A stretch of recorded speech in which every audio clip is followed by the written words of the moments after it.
Let me tell you something that almost nobody is talking about right now. Everyone has their eyes on Israel. Everyone is watching Iran. The news cycle is completely consumed by what's happening in the Middle East. But while all of that is playing out on your screen, there is one man sitting quietly in Moscow who is not worried at all. In fact, he might be the most comfortable person on the planet right now. And that man is Vladimir Putin. Because from where he's sitting, this entire situation is not a crisis. It's an opportunity. And the opportunity he's waiting for is very specific. It is not a ceasefire. It is not a diplomatic breakthrough. It is not even a regional war that burns out quickly. The opportunity Putin is waiting for is the moment the United States decides to do the one thing that would change everything. And that is to invade Iran. Not airstrikes, not a limited strike package, a full-scale ground invasion with boots on the ground, supply lines, occupation planning, the whole thing. Because the moment that happens, the entire global chessboard shifts. And Putin knows exactly where every piece lands when it does. Now, on the surface, this conflict looks messy and unpredictable. Iran is absorbing damage, but not breaking. Israel is escalating, but being careful not to overextend. The United States is hovering at the edge, trying to appear strong without fully committing.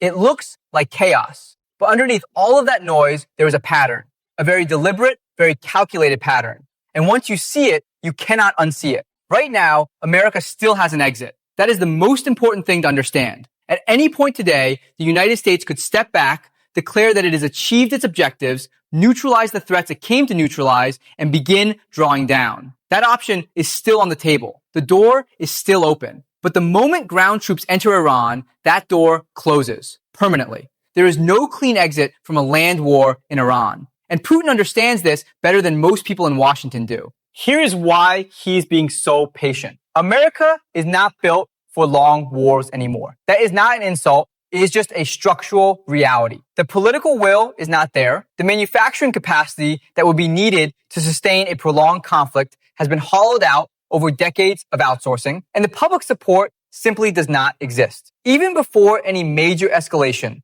a significant portion of the American public is already against deeper involvement. And history is very clear on what happens when a country enters a war without the backing of its own people. It does not end well. It never ends well. Now look at the other side of that equation. For Iran, this is not a geopolitical calculation. This is existential. When a country believes it is fighting for its very survival, something shifts. Political divisions that normally paralyze governance suddenly disappear. Society becomes more unified. People are willing to endure levels of hardship that would be completely unacceptable in peacetime.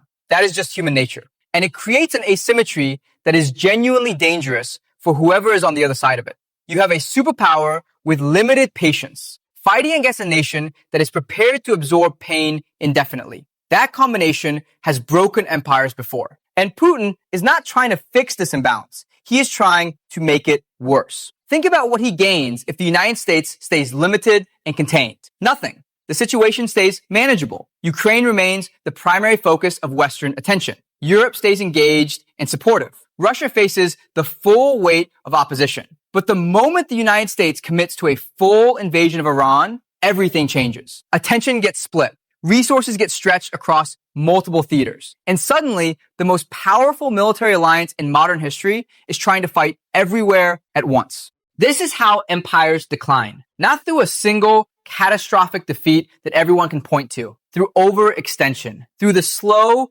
grinding accumulation of commitments that individually seem manageable, but collectively become impossible to sustain. Putin has studied this. He has watched Vietnam, Iraq, and Afghanistan play out. He has seen the pattern repeat itself. Initial confidence, early military success. Then the insurgency begins. The casualties mount. The media narrative shifts. Public opinion turns. And what started as a decisive campaign transforms into a quagmire that drains resources, morale, and political capital for years. So while America is fully consumed by Iran, what does Russia do? It moves. And specifically, it moves toward Odessa. Because Odessa is not just another city on a map. It is the strategic prize that would secure Russia's long-term position in Ukraine and give it control over a critical stretch of the Black Sea coast. Right now, Europe is able to sustain its support for Ukraine